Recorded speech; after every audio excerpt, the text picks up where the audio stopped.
ಇಂದೇ ಡೌನ್ಲೋಡ್ ಮಾಡಿ ಮತ್ತು ನಿಮ್ಮ ನೆಚ್ಚಿನ ಶೋಗಳನ್ನ ಆನಂದಿಸಿ. ಏನ್ ಯೋಚನೆ ಮಾಡ್ತಿದ್ದೀರಾ?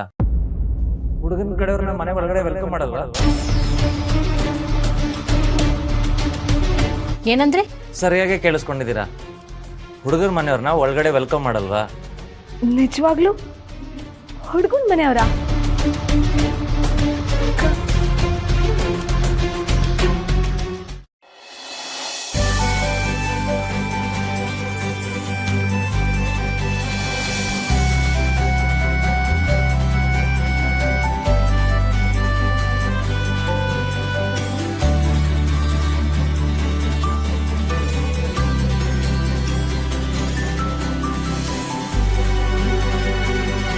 ವಿದ್ಯಾ, ನಿಧಿ, ಯಾರ ಜೊತೆಲಿ ಮಾತಾಡ್ತಾ ನಿಂತಿದ್ದೀರಾ?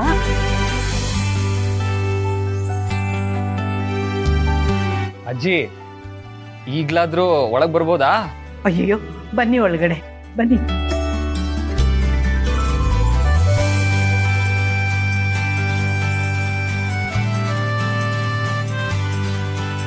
ಅಜ್ಜಿ, ಇವ್ರು ನನ್ನ ತಂದೆ ಗಿರಿರಾಜ್, ನಮಸ್ಕಾರ. ತಾಯಿ ಮೇನಕಾ.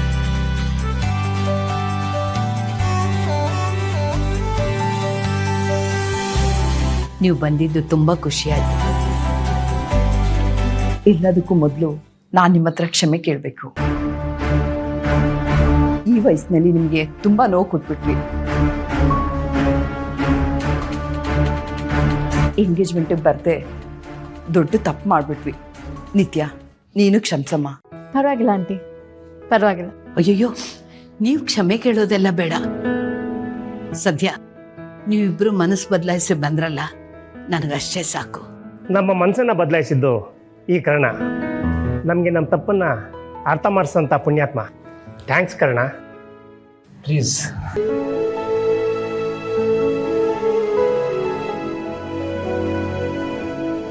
ಎಲ್ಲದನ್ನು ತಾನೇ ಮಾಡಿ ಹೀರೋ ಅನ್ಸ್ಕೊಳ್ಳೋ ಭ್ರಮೆ ಅನ್ಸುತ್ತೆ. ಇವ್ರನ್ನ ನಂಬಿನೇ ನಾವೆಲ್ಲ ಹಾಳಾಗಿದ್ವಿ. ಈಗಾಗಲೇ ನೀವು ಮಾಡಿರೋ ಉಪಕಾರಗಳೇ ಸಾಕು. ದೂರ ಇರೋದ್ರಿಂದ ನನಗೂ ನೆಮ್ಮದಿ, ನಿಮಗೂ ನೆಮ್ಮದಿ.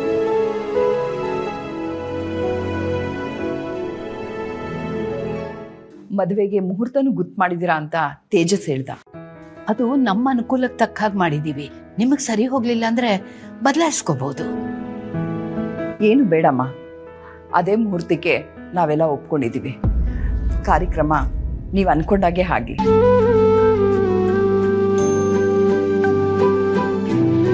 ಕರ್ಣ, ನಿನ್ ಋಣನ ನಾನು ಹೇಗೆ ತೀರಿಸ್ಬೇಕೋ ನನಗೆ ಗೊತ್ತಿಲ್ಲಪ್ಪ. ನನಗಂತೂ ಹೋದ ಜೀವ ಮತ್ತೆ ಬಂದಾಗಾಯ್ತು. ಅಜ್ಜಿ, ನಿಜ ಕರ್ಣ. ನಿಮ್ದು ತುಂಬಾ ದೊಡ್ಡ ಮನ್ಸು ಸರ್. ನಿಮ್ಮ ಮನೆ 4 ಗೋಡೆಗಳ ಮಧ್ಯೆ ಏನ್ ನಡೀತಿದೆ ಅಂತ ಇಲ್ಲಿ ಯಾರಿಗೂ ಗೊತ್ತಿಲ್ಲ. ನೀವು ಅದನ್ನ ಚೂರು ತೋರಿಸ್ಕೊಳ್ದೆ ನಮ್ಮ ಸಮಸ್ಯೆನ ಬಗೆಹರಿಸಿದ್ರಿ. ಥ್ಯಾಂಕ್ ಯು ಅನ್ನೋದು ತುಂಬಾ ಚಿಕ್ಕ ಪದ ಸರ್. ನಿಮ್ಗೆಲ್ಲ ಕುಡಿಯಕ್ಕೆ ಏನಾದ್ರು ತಗೊಂಬರ್ತೀನಿ.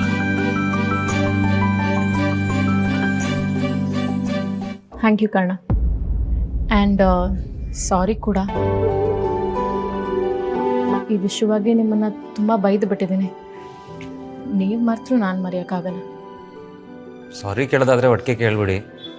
ಬೈಯೋದೇನಾದ್ರು ಇದ್ರೆ ಮೊದಲೇ ಹೇಳ್ಬಿಡಿ. ಪ್ರಿಪೇರ್ ಆಗಿರ್ತೀನಿ.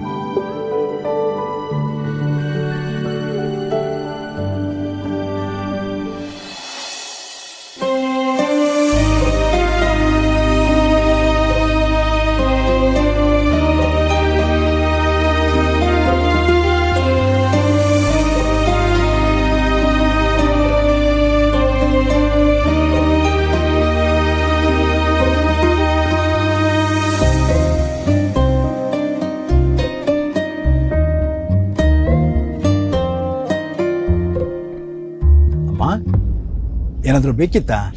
ಹೌದು, ಅದಕ್ಕೆ ಬಂದೆ. ಏನ್ ಹೇಳಿಮ್ಮ? ನಿನ್ನಿಂದ ಕ್ಷಮೆ. ತಾಯಿ ಯಾವತ್ತೂ ಮಗನಿಂದ ಕ್ಷಮೆ ಕೇಳಬಾರ್ದು. ಮಗನಿಗೆ ಆ ಅಧಿಕಾರನೂ ಇರೋಲ್ಲ. ಆದ್ರೆ ನಾನು ನಿನ್ನ ಮನೆಯಿಂದ ಆಚೆ ಹಾಕಿ ತುಂಬಾ ದೊಡ್ಡ ತಪ್ಪು ಮಾಡ್ಬಿಟ್ಟೆ ಕೊಡೋ.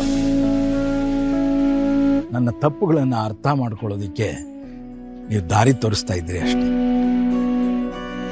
ರಮೇಶ, 30 ವರ್ಷಗಳ ಹಿಂದೆ ನೀನ್ ಯಾಕೆ ಅಷ್ಟೊಂದು ಬದಲಾದೆ ಅಂತ ನನ್ಗೀಗ್ಲೂ ಅರ್ಥ ಆಗಿಲ್ಲ ಕಣೋ. ಆದ್ರೆ ಇವತ್ತು ನಿನ್ನ ಮನಸ್ಸಿನೊಳಗಡೆ ಹಳೆ ರಮೇಶನ್ನ ಕಾಪಾಡ್ಕೊಂಡು ಬಂದಿದ್ಯಾ ಅಂತ ನಂಗೆ ಅರ್ಥ ಆಯ್ತು ಕಣೋ. ಕರ್ಣನ ನಾನು ಇಷ್ಟಪಡೋದಕ್ಕೆ 1000 ಕಾರಣಗಳಿದೆ. ಆದ್ರೆ ಅದ್ರಲ್ಲಿ ಒಂದು ನೀನು. ನಾನು ನೋಡಕ್ಕಾಗ್ದೇ ಇರೋ ನನ್ನ ಮಗ ರಮೇಶ ನನ್ನ ಮೊಮ್ಮಗನಲ್ಲಿದ್ದ. ಅವನ ನಗು, ಅವನ ಒಳ್ಳೆತನ, ಅವನು ಬೇರೆಯವ್ರಿಗೆ ಸಹಾಯ ಮಾಡೋ ಬುದ್ಧಿ, ಇದ್ರೆಲ್ಲದ್ರಲ್ಲೂ ನಾನು ನಿನ್ನೆ ಕಾಣ್ತಾ ಇದ್ದೆ ಕಣೋ. ಈಗ ಮತ್ತೆ ನಿನ್ನಲ್ಲಿ ನಾನು ಅದನ್ನೇ ಕಾಣ್ತಾ ಇದ್ದೀನಲ್ಲ, ನನಗೆ ತೃಪ್ತಿ ಆಯ್ತು ಕಣೋ. ಅಮ್ಮ, ನಾನೀಗ ಬದಲಾಗಿದ್ದೀನಿ ಅಂತ ಹೇಳಿದ್ರು ಯಾರು ನಂಬೋದಿಲ್ಲ ಅಮ್ಮ. ಅಲ್ದೇನೆ ಕಾಲನು ಬಹಳಷ್ಟು ಹುರುಳು ಹೋಗಿದೆ. ಲೆಕ್ಕವಿಲ್ಲದಷ್ಟು ತಪ್ಪುಗಳಾಗಿದೆ ನನ್ನಿಂದ. ನನ್ನ ಸುತ್ತ ಇರೋ ಜನ, ಅವರ ಮನಸ್ಥಿತಿ, ಪರಿಸ್ಥಿತಿ ಎಲ್ಲ ಬದಲಾಗಿ ಹೋಗಿದೆ. ಆದ್ರೆ ನಾನು ನಿನ್ನ ನಂಬ್ತೀನಿ.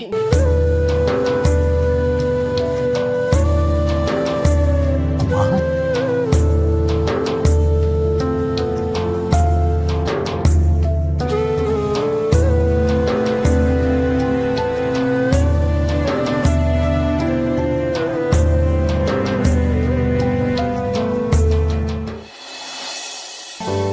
ಅಕ್ಕನ ಮದ್ವೆ ಹೇಗಾಗುತ್ತೋ ಏನು ಅಂತ ಎಲ್ಲರೂ ಭಯ ಪಟ್ಟಿದ್ವಿ ಸರ್. ಆದ್ರೆ ನೀವು ಈ ಮನೆ ನೆಮ್ಮದಿನ ಉಳಿಸಿದ್ರಿ.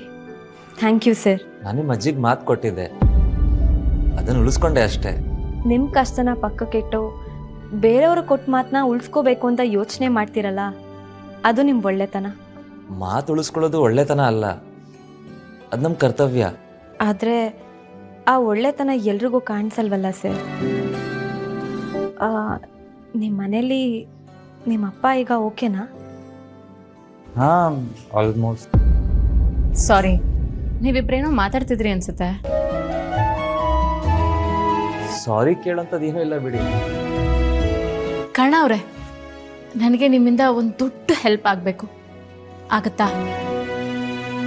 ಅಕ್ಕ, ಹೋಗಿ ಹೋಗಿ ಆಗತ್ತಾ ಅಂತ ಕರ್ಣ ಸರ್ನೇ ಅನುಮಾನಿಸ್ತಿದ್ಯಲ್ಲ. ಏಯ್, ಸುಮ್ಮನೆ ಇರೆ, ಬರೀ ತರ್ಲೆ ಮಾತಾಡ್ಕೊಂಡೇ ಇರು. ಹೇಳಿ, ಏನು ವಿಷಯ? ನನಗೆ ಇವಳು ಹುಡುಗ ಯಾರು ಅಂತ ಹೇಳ್ತೀರಾ?